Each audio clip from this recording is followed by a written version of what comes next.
Congratulations, Calvin.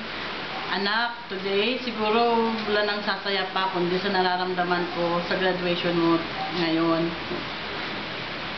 I am so happy kasi despite of all the hardship, difficulties na pinagdaanan natin na hindi kaila sa'yo, you still manage to have a good grades to make it sa graduation ngayon. Thank you so much, anak, sa effort mo na yun.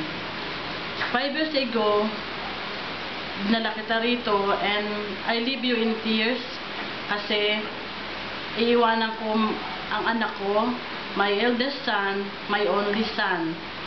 Pero tulad nga ng sinabi sa akin ng maraming tao na you did not lose a son. But in seminary, little by little, makikita mo na you gain so much friend.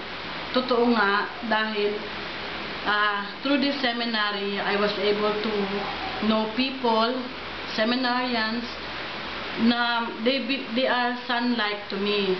Like si Sydney, si Jano, si Paulo Yap, si Dudoy, si Baste, at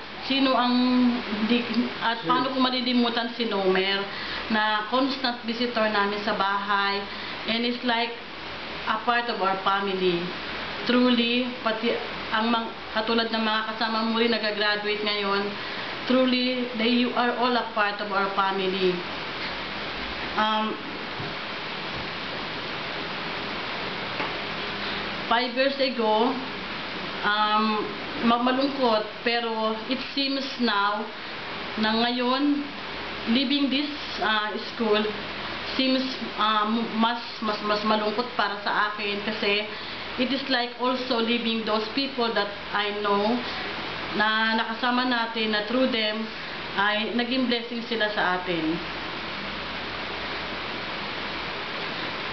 You know, anak, na ang pinakagusto ko sana ay ituloy mo ang iyong bukasyon because alam mo naman na bukasyon, through this vocation, maraming blessings na dumating sa ating buhay.